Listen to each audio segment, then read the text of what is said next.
ಪಾಠ ಶುರು ಮಾಡೋಣ. ನಾರಾಯಣಂ ನಿಖಿಲ ಪೂರ್ಣ ಗುಣೈಕದೇಹಂ ನಿರ್ದೋಷಮಾಪ್ಯತಮಪ್ಯಖಿಲೈಸು ವಾಕ್ಯೈಃ ಅಸ್ಯೋದ್ಭವಾದಿತಮಶೇಷ ವಿಶೇಷತೋಪಿ ವಂದ್ಯಂ ಸದಾ ಪ್ರಿಯತಮಂ ಸನ್ನಮಾಮಿ. ಕೃಷ್ಣಾಯ ವಾಸುದೇವಾಯ ಹರಯೇ ಪರಮಾತ್ಮನೇ ಪ್ರಣತಃ ಕ್ಲೇಶನಾಶಾಯ ಗೋವಿಂದಾಯ ನಮೋ ನಮಃ. ಅಭ್ರಮಂ ಭಂಗರಹಿತಂ ಅಜಡಂ ವಿಮಲಂ ಸದಾ ಆನಂದತೀರ್ಥಮತುಳಂ ಭಜೇತಾಪತ್ರಯಾಪಹಂ. ಪೃಥ್ವೀಮಂಡಲಮಧ್ಯಸ್ಥಾಃ ಪೂರ್ಣಬೋಧಮತಾನುಗಾಃ ವೈಷ್ಣವಾಃ ವಿಷ್ಣುಹೃದಯಾಃ ತಾನ್ ನಮಸ್ಸೇ ಗುರುನ್ ನಮಃ. ತಪಸ್ವಾಧ್ಯಾಯ ಶುಶ್ರೂಷಾ ಕೃಷ್ಣಪೂಜಾ ರತಂ ಮುನಿಂ ವಿಶ್ವೇಶಂ ಇಷ್ಟದಂ ವಂದೇ ಪರಿವ್ರಾಟ್ ಚಕ್ರವರ್ತಿನಂ. ಶ್ರೀ ಗುರುಭ್ಯೋ ನಮಃ. ಹರಿ ಓಂ. 8ನೇ ಅಧ್ಯಾಯದ 9ನೇ ಶ್ಲೋಕದ ಅರ್ಥ ಆಗಬೇಕಾಗಿದೆ. ಇನ್ನೊಮ್ಮೆ ಶ್ಲೋಕವನ್ನು ಓದೋಣ. ಕವಿಂ ಪುರಾಣಂ ಅನುಶಾಸಿತಾರಂ ಅಣೋರಣೀಯಾಂ ಸಮನುಸ್ಮರೇದ್ಯಃ ಸರ್ವಸ್ಯ ಧಾತಾರಮಚಿಂತ್ಯ ರೂಪಂ ಆದಿತ್ಯವರ್ಣಂ ತಮಸಃ ಪರಸ್ತಾತ್.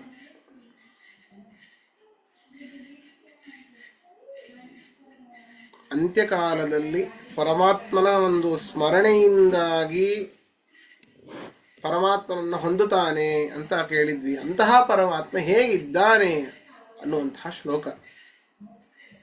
ಕವಿಂ ಸರ್ವಜ್ಞನಾಗಿದ್ದಾನೆ, ಅನಾದಿಯಾಗಿದ್ದಾನೆ. ಪುರಾಣ ಅಂದರೆ ಅನಾದಿಯಾಗಿದ್ದಾನೆ, ಆದಿರಹಿತ ಅಂತ ಅರ್ಥ.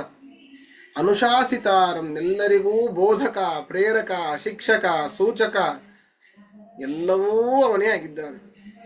ಅಣೋರಣೀಯಾಂಸಃ ಯಾವುದು ಅತ್ಯಂತ ಅಣು ಅಂತ ಇದೆನೋ ಆ ಅಣುಗಿಂತಲೂ ಅಣು ಪರಿಮಾಣ ಉಳ್ಳವನು ಪರಮಾತ್ಮ.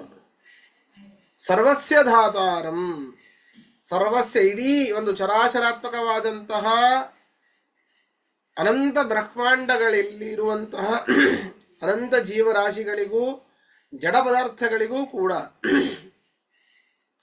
ಅವುಗಳನ್ನು ಪೋಷಣೆ ಮಾಡುವಂತಹ ದೊಡ್ಡ ಜವಾಬ್ದಾರಿಯನ್ನು ಪರಮಾತ್ಮ ಹೊತ್ತಿದ್ದಾನೆ.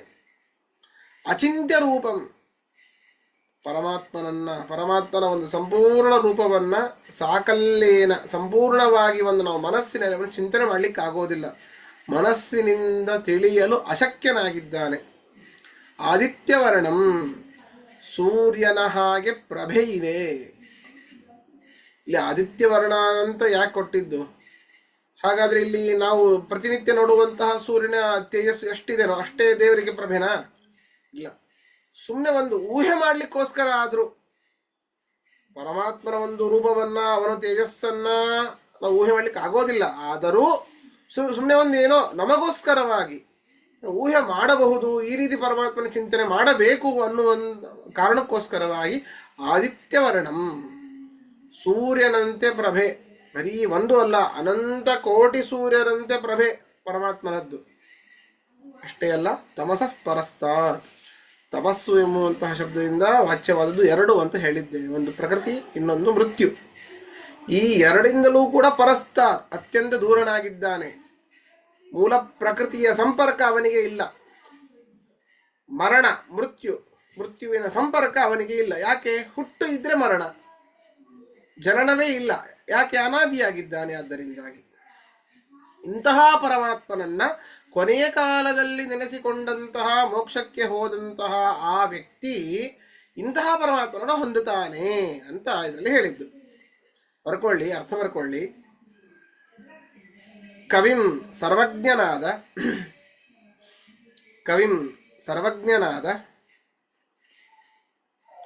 ಪುರಾಣಂ ಅನಾದಿಯಾದ,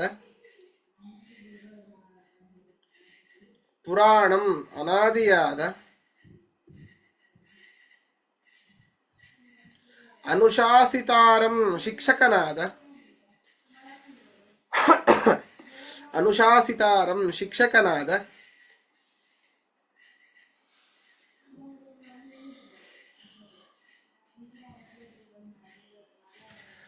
ಅಣೋಃ ಅಣೇಯಾಂಸಃ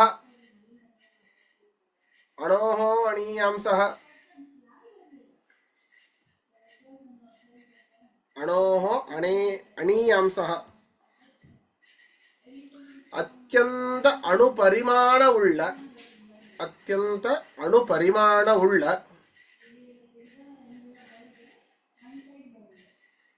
ಸರ್ವಸ್ಯ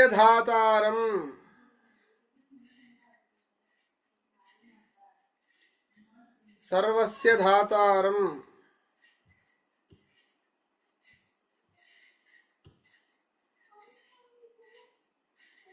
ಚರಾಚರ ಸಮಸ್ತ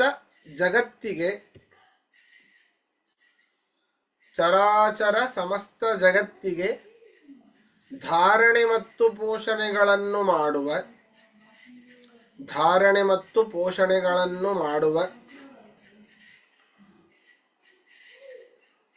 ಚರಾಚರ ಸಮಸ್ತ ಜಗತ್ತಿಗೆ ಧಾರಣೆ ಮತ್ತು ಪೋಷಣೆಗಳನ್ನು ಮಾಡುವ ಅಚಿಂತ್ಯ ರೂಪಂ ಪೂರ್ಣವಾಗಿ ಮನಸ್ಸಿನಿಂದ ತಿಳಿಯಲು ಅಶಕ್ಯನಾದ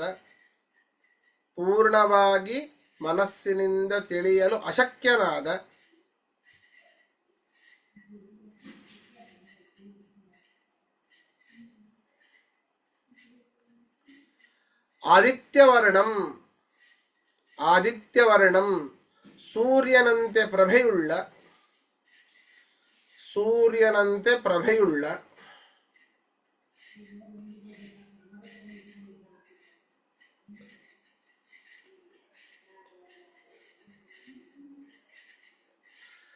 ತಮಸಃ ಪರಸ್ತಾತ್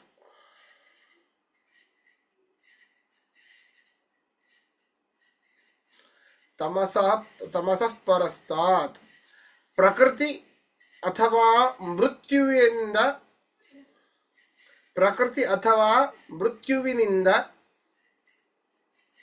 ಅತ್ಯಂತ ದೂರನಾದ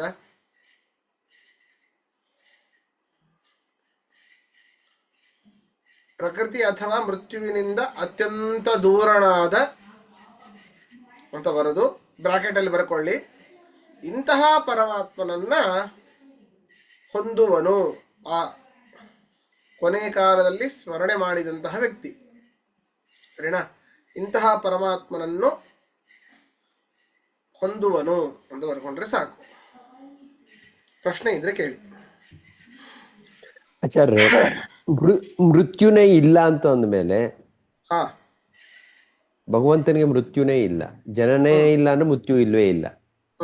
ಆದ್ರೆ ಇವಾಗ ಹೇಳ್ದಂಗೆ ಪ್ರಕೃತಿ ಮತ್ತು ಮೃತ್ಯುವಿನಿಂದ ದೂರವಾದ ಅಂತಂದ್ರೆ ದೂರದಲ್ಲಿ ಇದೆ ಅಂತ ಆಯ್ತಲ್ಲ ಈಗ, ಹೌದಲ್ವಾ?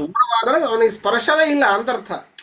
ಹಾ, ಇವಾಗ ಅರ್ಥಕರ 100% ಸ್ಪರ್ಶನೇ ಇಲ್ಲ ಅಂದ್ರೆ ಸರಿಯಾಗತ್ತೆ, ಹೌದಲ್ಲ? ಹೌದೌದು. ದೂರ ಇದೆ ಅಂತಂದ್ರೆ ಇದೆ ಅಂತ ಆಗತ್ತೆ.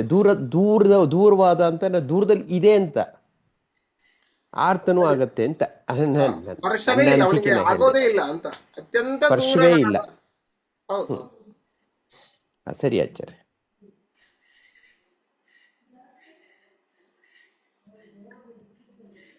ಸರಿ, ಮುಂದೆ ಹೋಗೋಣ. 10ನೇ ಶ್ಲೋಕ. ಪ್ರಯಾಣ ಕಾಲೇ ಮನಸಾಚಲೇನ ಭಕ್ತ್ಯಾ ಯುಕ್ತೋ ಯೋಗ ಬಲೇನ ಚೈವ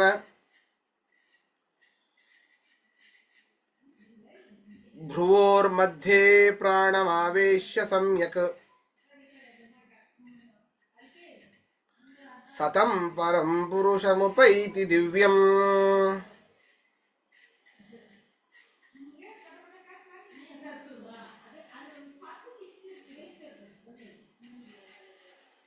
ನೋಡಿ, ದೇಹತ್ಯಾಗದ ಕಾಲದಲ್ಲಿ, ಪ್ರಯಾಣ ಕಾಲೇ, ದೇಹ ಬಿಡುವಂತಹ ಸಮಯದಲ್ಲಿ ಯಾವ ಒಬ್ಬ ವ್ಯಕ್ತಿ ಭಕ್ತಿಯಿಂದ ಯುಕ್ತವಾದ ಯೋಗ ಸಾಮರ್ಥ್ಯದಿಂದ, ಯೋಗ ಗೊತ್ತಿರಬೇಕು,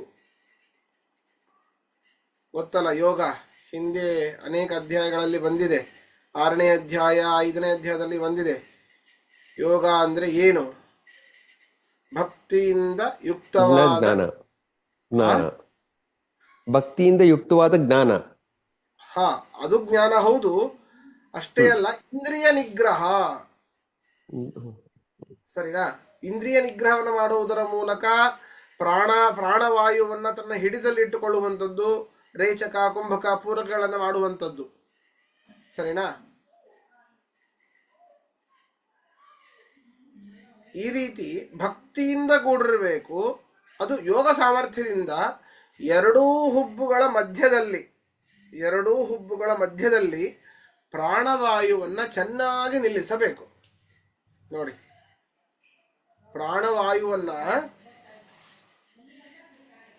ಚೆನ್ನಾಗಿ ನಿಲ್ಲಿಸಬೇಕಂತೆ.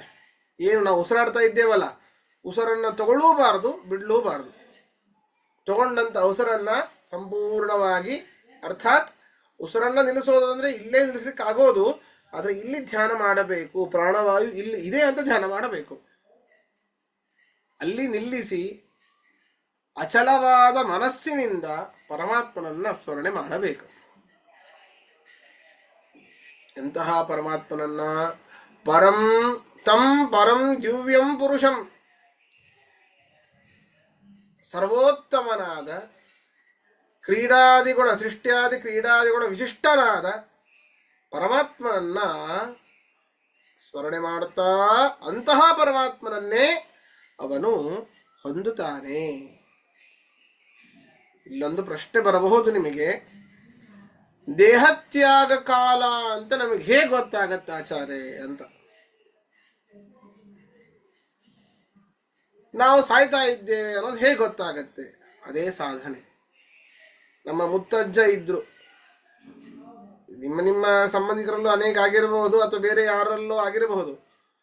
ನಮ್ಮ ಅಜ್ಜಿಯ ತಂದೆ ಕಾಳಗಿ ವೆಂಕಣ್ಣಾಚಾರ ಅಂತ, ಅವರು ಸತ್ಯ ಪ್ರಮೋದರಿಗೆ ಚಿಕ್ಕಡಿಗೆಯನ್ನ ಮಾಡ್ತಾ ಇದ್ರು. ಅವರು ಬಹಳ ಬಹಳ ಒಂಥರ ಒಂದು ಸಿದ್ಧಿಯನ್ನು ಪಡೆದಿದ್ರು. ಮುಂಚೆನೆ ನಾಳೆ ನಾನು ಹೋಗ್ತೇನೆ ಅಂತ ಅವ್ರಿಗೆ ಗೊತ್ತಾಗಿ ಎಲ್ಲ ಸಂಬಂಧಿಕರನ್ನು ಕರೆಸಿ ಹಿಂದಿನ ದಿನಾನೇ ಮನೆಯಲ್ಲಿ ಇಟ್ಕೊಂಡಿದ್ರು. ಬೇಗ ಕರೆಸ್ಬಿಡಿ, ಎಲ್ಲರೂ ಬರ್ಲಿಕ್ಕೆ ಹೇಳ್ಬಿಡಿ, ನಾಳೆ ನಾನು ಹೋಗ್ತೇನೆ ಅಂತ. ಇವ್ರೇನು ನಮ್ಮಪ್ಪ ಹೀಗೆ ಮಾತಾಡ್ತಾ ಇದ್ದಾರೆ ಅಂತ ನಮ್ಮ ಅಜ್ಜಿಗೆಲ್ಲ ಭಯ. ನಮ್ಮ ಅಪ್ಪ ಎಲ್ಲ ಏನೋ ಚಿಕ್ಕವರಿದ್ರು, ಎಲ್ಲ ಹೇಳಿದ್ರು. ನಮ್ಮಪ್ಪ ಸ್ವಲ್ಪ ಅವರು ಆ ರೀತಿ ಹೇಳೋದು ಮಾತಾಡಿದ್ದೆಲ್ಲ ನೆನಪಿದೆ ಅಂತೆ. ಮರುದಿನ ಇಷ್ಟೊತ್ತಿಗೆ ಹೋಗ್ತೇನೆ ಅಂತ ಹೇಳಿದ್ದಾರೆ. ಹೀಗೆ ಕುಳಿತಿದ್ದಾರೆ. ಬಂದ್ರು ಯಮದೂತರು ಬರ್ತಾ ಇದ್ದಾರೆ ಅಲ್ಲಿ. ನಾ ಹೋಗ್ತೇನೆ ಅಂತ ಹೇಳಿದ್ರು, ಹೊರಟರು.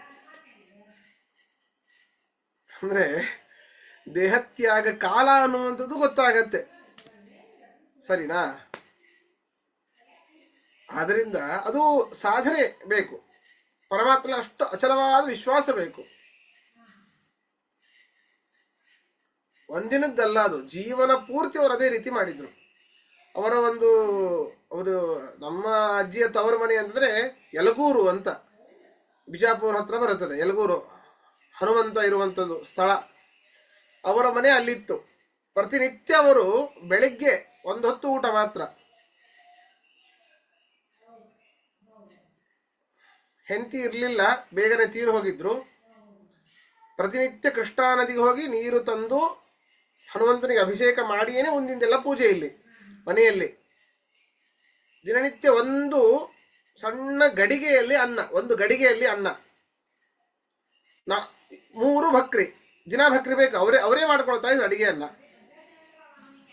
ಮಧ್ಯಾಹ್ನ ಹೊತ್ತು 1 ಹೊತ್ತು ತಿನ್ನೋದು ಅಷ್ಟೇ, ರಾತ್ರಿ ಏನೂ ಇಲ್ಲ. 1 ಲೋಟ ಹಾಲು. ಇದು ದಿನನಿತ್ಯದ ಅವರ ಕ್ರಿಯೆ. ಅಲ್ಲಿ ಏನು, ಅದು ಇನ್ನೂ ಕೂಡ ಅತ್ಯಂತ ಕುಗ್ರಾಮನೇ ಇದೆ. ಅಷ್ಟು ಇನ್ನ ಅಲ್ಲಿ ಯಾವ ಡೆವಲಪ್ಮೆಂಟು ಆಗಿಲ್ಲ ಇನ್ನ. ಅಂಥಲ್ಲಿ ಅವರು ಈ ಸಾಧನೆಯನ್ನು ಮಾಡಿದ್ರು. ಎಲ್ಲರನ್ನು ಕರೆಸಿ ನಾನು ಹೋಗ್ತೇನೆ ಅಂತ ಅಲ್ಲಿಯೇ ಪ್ರಾಣ ಬಿಟ್ಟರು ಇನ್ನುವರೆಗೂ. ಹೀಗೆ ಅವರು ಪ್ರತಿನಿತ್ಯ ಮಾಡುವಂತಹ ದೇವರ ಪೂಜೆ ಇತ್ಯಾದಿಗಳಿಂದಾಗಿ ಅವರಿಗೆ ಗೊತ್ತಾಗತ್ತೆ ಎಷ್ಟು ಪುಣ್ಯವಂತರು ಅಂತ. ನಮ್ಮ ಸಾವು ಇಂದಿನ ದಿನ ಬರುತ್ತೆ ಅಂತ ಗೊತ್ತಾದ್ರೆ ಎಷ್ಟು ಸಾಧನೆ ಮಾಡಬಹುದು ನಾವು. ಪರೀಕ್ಷಿತ ಮಹಾರಾಜ ಎಷ್ಟು ಪುಣ್ಯವಂತ, ಹೌದಾ? ಆದ್ದರಿಂದ ಈ ರೀತಿ ದೇಹತ್ಯಾಗದ ಕಾಲದ ಸೂಚನೆ ಆಗತ್ತೆ. ಎಲ್ರಿಗೂ ಆಗಲ್ಲ ಆಚಾರ್ಯ. ಎಲ್ಲರಿಗೂ ಅಲ್ಲ, ಇವಾಗ ನಮ್ಮ ಅಮ್ಮ ನೋಡಿ ಮೋಟರ್ ಬೈಕ್ ಇಂದ ಬಿದ್ರು, ಹಾ. ತಕ್ಷಣ ಅಲ್ಲೇ ಹೋಗ್ಬಿಟ್ರು. ಓ, ಅಂತವ್ರಿಗೆ ಏನ್ ಅಂತೀರಿ? ಹೌದು ಹೌದು, ಇಲ್ಲ ಆಗೋದಿಲ್ಲ, ಎಲ್ಲರಿಗೂ ಆಗ್ಬೇಕನ್ನೋ ನಿಯಮ ಇಲ್ಲ. ಆದ್ರೆ ಹಂಗ ಆಗಿಲ್ಲ ಅಂದ ತಕ್ಷಣ ಅವರು ಭಕ್ತರು ಅಂತ ಹೇಳಿಕ್ ಆಗೋದು ಇಲ್ಲ, ಭಕ್ತರಲ್ಲ ಅಂತನೂ ಹೇಳಿಕ್ ಆಗಲ್ಲ. ಸರಿನಾ, ಭಕ್ತರಿರಬಹುದು, ಆದರೆ ಇನ್ನೂ ಅವರಿಗೆ ಸಾಧನೆ ಮಾಡಬೇಕಿತ್ತು. ಸರಿನಾ, ಈ ರೀತಿ ದೇಹತ್ಯಾಗದ ಕಾಲ ಅನ್ನುವಂಥದ್ದು ಗೊತ್ತಾಗತ್ತೆ. ಅದೇ ನಮ್ ತಂದೆ ಗೊತ್ತಿತ್ತು, 3 ತಿಂಗಳಿಂದನೇ ನಮ್ ತಮ್ಮನ್ಗೆ ಹೇಳ್ಬಿಟ್ಟಿದ್ರು, ಇನ್ನೊಂದ್ 3 ತಿಂಗಳು.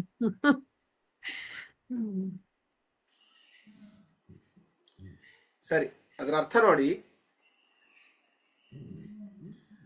ಭಕ್ತ್ಯಾ ಯುಕ್ತಃ ಸನ್, ಭಕ್ತ್ಯಾ ಯುಕ್ತಃ ಸನ್, ಸನ್ ಅನ್ನೋದು ಬ್ರಾಕೆಟ್ ಅಲ್ಲಿ ಬರ್ಕೊಳ್ಳಿ.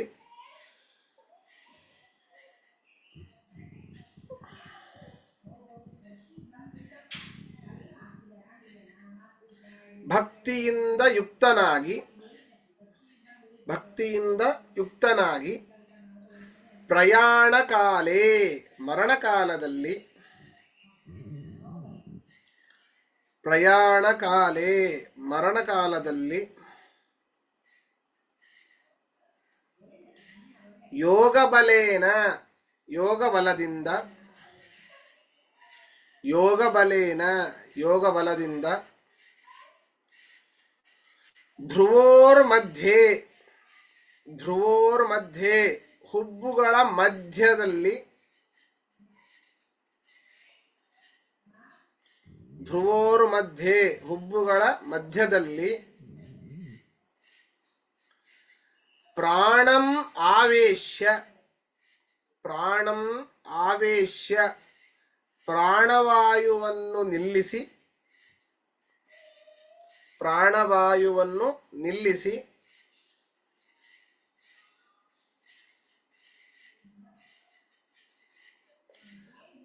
ಅಚಲೇನ ಮನಸ,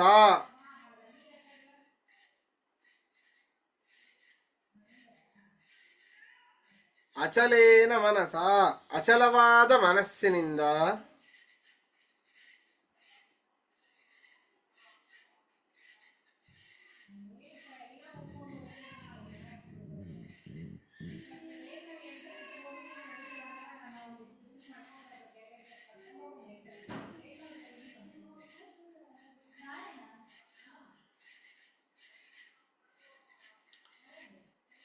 ಅಚಲೇನ ಮನಸ, ಅಚಲವಾದ ಮನಸ್ಸಿನಿಂದ ಯಹ ಸ್ಮರೇತ್, ಇದರಲ್ಲಿ ಇಲ್ಲ ಅನ್ಸುತ್ತೆ ಅದು, ಯಹ ಸ್ಮರೇತ್, ಈ ಶ್ಲೋಕದಲ್ಲಿ ಇಲ್ಲ, ಇದನ್ನ ಬ್ರಾಕೆಟ್ ಅಲ್ಲಿ ಬರ್ಕೊಳ್ಳಿ. ಯಹ ಸ್ಮರೇತ್, ಯಾರು ಸ್ಮರಿಸುತ್ತಾರೋ, ಯಾರು ಸ್ಮರಿಸುತ್ತಾರೋ, ಯಾರನ್ನ, ಪರಮಾತ್ಮನನ್ನ ಅಂದರ್ಥ. ಅನೇಕ ಹಿಂದಿನ ಶ್ಲೋಕಗಳಲ್ಲಿ ಅದನ್ನೇ ಹೇಳ್ಕೊಂಡು ಬಂದಿದೆ. ಯಹ ಸ್ಮರೇತ್, ಯಾರು ಸ್ಮರಿಸುತ್ತಾರೋ, ಸಹ ಅವನು, ಇದು ಶ್ಲೋಕದಲ್ಲಿ ಇದೆ. ಸತಮಂ ಪರಂ, ಸಹ ಅವನು,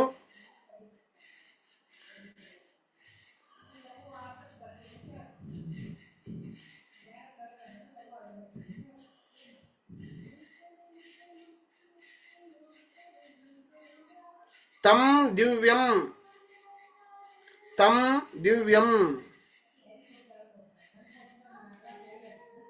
ಆ ಸೃಷ್ಟ್ಯಾದಿ ಕ್ರೀಡಾದಿ ಗುಣ ವಿಶಿಷ್ಟನಾದ,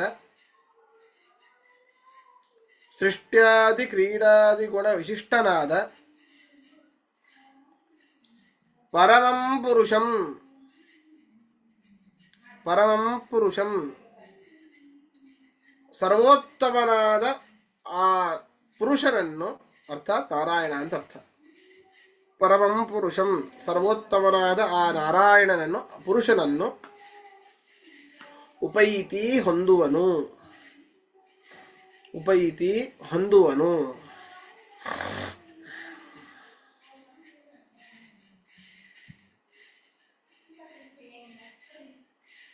ಪ್ರಶ್ನೆ ಇದ್ರೆ ಕೇಳಿ. ನಮಸ್ಕಾರ ಆಚಾರ್ಯ. ಹ. ಪ್ರಶ್ನೆ ಇಲ್ಲ, ಎಲ್ಲೋ ಹ. ಓದಂಗ್ ಜ್ಞಾಪಕ ಇದೆ. ನೀವು ಅಜ್ಜ ವಿಷಯ ಮಾತಾಡ್ತಾ ಇದ್ರಲ್ಲ, ಹಾ ಅದ್ರಲ್ಲಿ ಏನು ಅಂತ ಅರ್ಥ ನಾನು ಮಾಡ್ಕೋತಾ ಇದ್ದೀನಿ ಅಂದ್ರೆ, ಅವ್ರಿಗೆ ಕುಂಡಲಿನಿ ಯೋಗ ಸಿದ್ಧಿ ಇತ್ತು. ನಿಮ್ದು 7 ಚಕ್ರಗಳಿರುತ್ತಲ್ಲ, ಹೌದು ಹೌದು ಹೌದು ಹೇಳೋದು ಮಣಿಪುರ ಹೌದು. ಹಾ ಆಗ್ನೇಯ ಚಕ್ರ ನಿಮ್ಮ ಇದು ಅಂಗಾರ ಹಚ್ಕೊಂಡಿದ್ದೀರಲ್ಲ ಅಲ್ಲಿ ಇರುತ್ತೆ.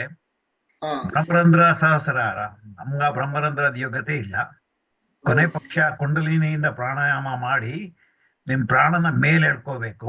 ಬಾಕಿ ಕೆಳಗಡೆ ಮಲಮೂತ್ರದಿಂದ ಹೋದ್ರೆ ನೀವು ಗೋವಿಂದ. ಅದಕ್ಕೋಸ್ಕರ ಆಗ್ನೇಯ ಚಕ್ರಕ್ಕೆ ಎಳ್ಕೊಂಡು ಅಲ್ಲಿ ಫೋಕಸ್ ಮಾಡಿ ಆವಾಗ ಅಲ್ಲಿ ಪ್ರಾಣ ಬಿಟ್ರೆ ನಿಮ್ಗೆ ಏನೋ ಗತಿ ಬರ್ಬೋದು ಅಂತ. ಅಲ್ಲಿ ಹೌದು ಎಲ್ಲೋ ಹೌದು. ಓದ್ದೆ, ನಲ್ಲಿ ಗೀತಾ ತಾತ್ಪರ್ಯ ಒಂದು ಎಲ್ಲೋ ಓದಿದ್ದೆ. ಸುಮ್ಮನೆ ನಾನು ಇನ್ಫಾರ್ಮ್ ಮಾಡ್ತಾ ಇದ್ದೀನಿ. ಹ್ಮ್ ಸುಲಭ ಏನಲ್ಲ, ಅದು ಬಹಳ ಕಷ್ಟ ಅದು. ಹೌದು ಹೌದು ಹೌದು. ಆಚಾರ್ಯ ಇದು ತಮ್ ಏನು ಹೇಳಿದ್ರಲ್ಲ, ಸಹ ಅವನು ಆದ್ಮೇಲೆ ತಮ್ ತಂ ದಿವ್ಯಂ. ದಿವ್ಯಂ. ಅದಕ್ಕೇನು ಅರ್ಥ ಏನು ಹೇಳಿದ್ರಿ? ಆ ಸೃಷ್ಟ್ಯಾದಿ ಕ್ರೀಡಾದಿ ಗುಣ ವಿಶಿಷ್ಟನಾದ, ಸೃಷ್ಟ್ಯಾದಿ ಕ್ರೀಡಾದಿ ಗುಣ ವಿಶಿಷ್ಟನಾದ.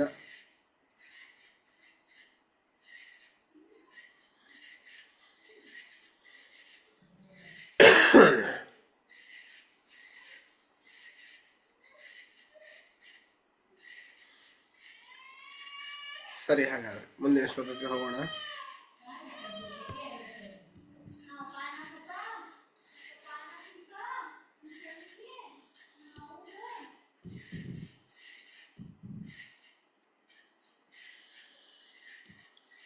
ಇನ್ನೂ ಮುಗುದಿಲ್ಲ ಅರ್ಜುನ. ಆ ಬ್ರಹ್ಮಸ್ವರೂಪವನ್ನ ವೆರಿ ಶಾರ್ಟ್ ಅಂಡ್ ಸ್ವೀಟ್ ಅಲ್ಲಿ ಹೇಳ್ತೇನೆ ಅಂತ ಕೃಷ್ಣ ಪರಮಾತ್ಮ ಹೇಳ್ತಾ ಇದ್ದಾನೆ.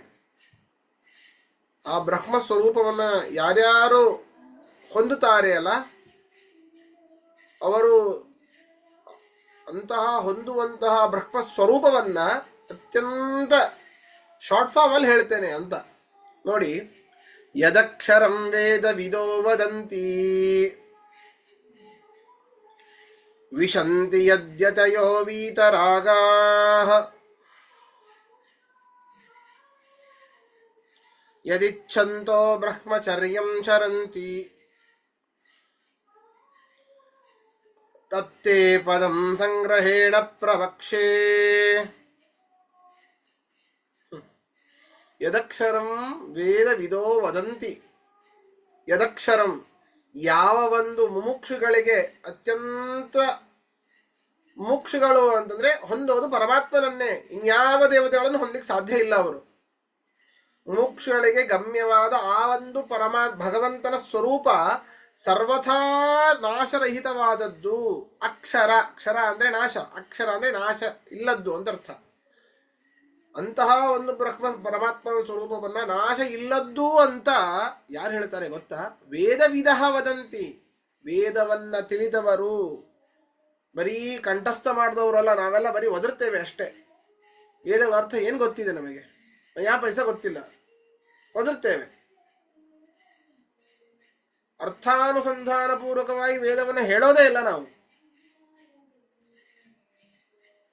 ಆದರೆ ಎಲ್ಲ ಪದಗಳ, ವೇದದಲ್ಲಿ ಇರುವಂತಹ ಎಲ್ಲ ಪದಗಳ ಅರ್ಥವನ್ನ ತಿಳಿದವರು ಏನು ಹೇಳ್ತಾರೆ ಗೊತ್ತಾ? ಪರಮಾತ್ಮ ಸ್ವರೂಪವನ್ನ ಅಕ್ಷರಂ, ನಾಶರಹಿತವಾದದ್ದು ಪರಮಾತ್ಮನ ಸ್ವರೂಪ ಅಂತ ಹೇಳ್ತಾರೆ.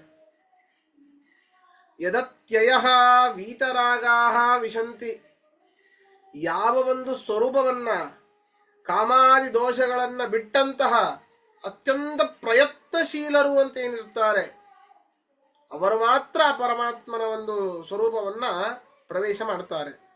ಅರ್ಥಾತ್ ಮೋಕ್ಷವನ್ನ ಪ್ರವೇಶ ಮಾಡ್ತಾರೆ ಅಂತ ಅರ್ಥ. ಆದ್ದರಿಂದ ತಮ್ಮ ಇಡೀ ಶರೀರದಲ್ಲಿರುವಂತಹ ಕಾಮಾದಿ ದೋಷಗಳನ್ನು ಬಿಟ್ಟು ಅರಿಷಡ್ವರ್ಗಗಳಿಂದ ದೂರರಾಗಿ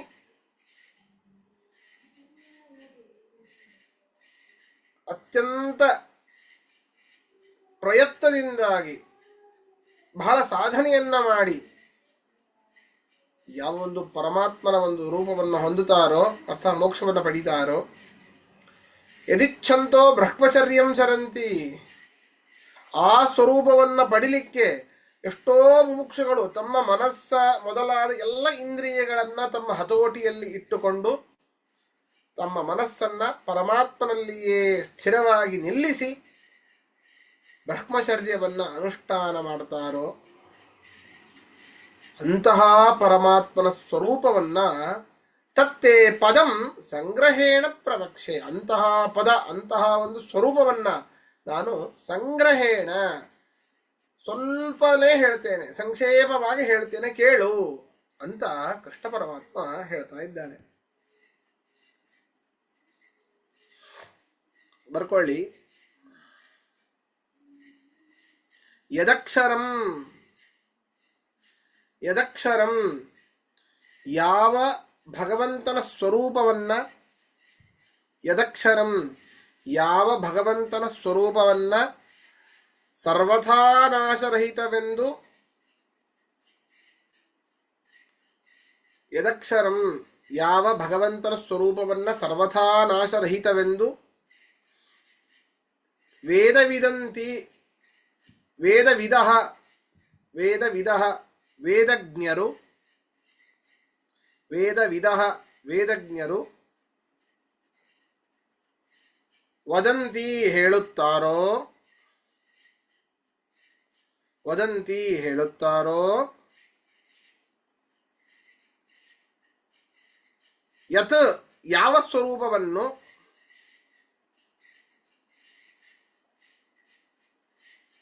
ಯತ್ ಯಾವ ಸ್ವರೂಪವನ್ನು ವೀತರಾಗಾಹ ವೀತರಾಗಾಹ ಕಾಮಾದಿ ದೋಷಗಳನ್ನು ಕಳೆದುಕೊಂಡ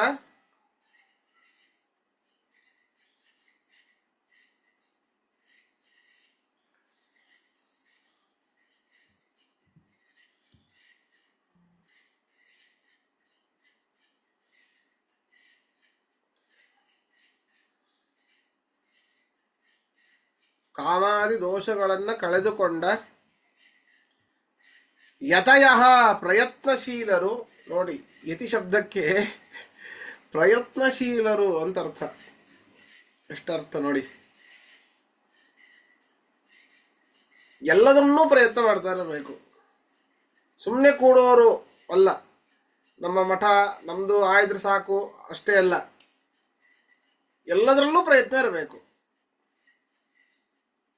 ಆಗುತ್ತೋ ಬಿಡುತ್ತೋ ಸೆಕೆಂಡ್ರಿ, ಅದು ಪ್ರಯತ್ನ ಮಾತ್ರ ಸದಾಕಾಲ ಇರಬೇಕು. ಯತಿ ಶಬ್ದದ ಅದೇ ಅರ್ಥ ನೋಡಿ, ಯತಯಃ ಪ್ರಯತ್ನಶೀಲರು.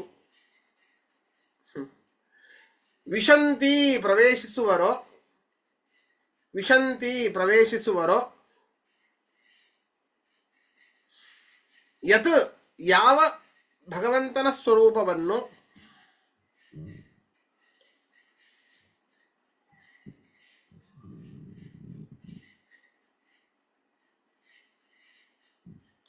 ಇಚ್ಛಂತಹ ಹೊಂದಲು ಇಚ್ಛಿಸುವವರು, ಇಚ್ಛಂತಹ ಹೊಂದಲು ಇಚ್ಛಿಸುವವರು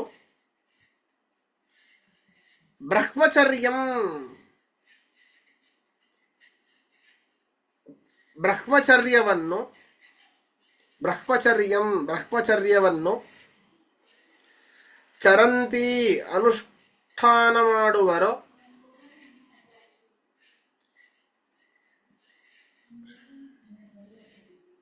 ಚರಂತಿ ಅನುಷ್ಠಾನ ಮಾಡುವರೋ ತತ್ಪದಂ ತತ್ಪದಂ ತತ್ತೇ ಪದಂ ಅಂತ ಬರ್ಕೊಳ್ಳಿ. ತತ್ತೇ ಪದಂ ಅಂತಹ ಪರಮಾತ್ಮನ ಸ್ವರೂಪವನ್ನು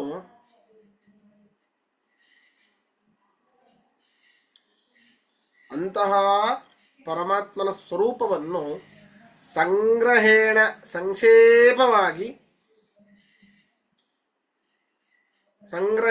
ಸಂಕ್ಷೇಪವಾಗಿ ಪ್ರವಕ್ಷೆ ಹೇಳುತ್ತೇನೆ.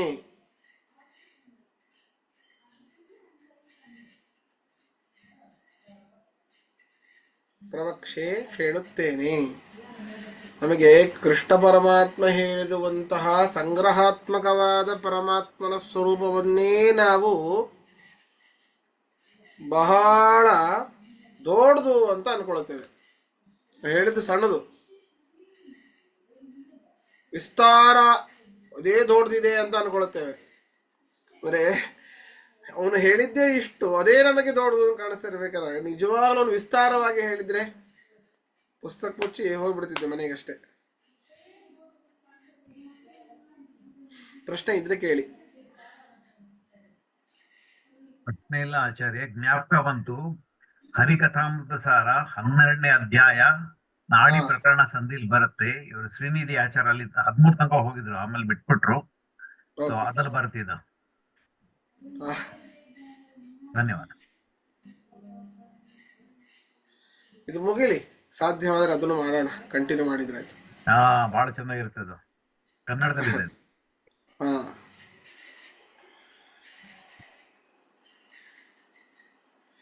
ಇನ್ನೊಂದು ಹೇಳಬೇಕಂತಂದ್ರೆ ಈ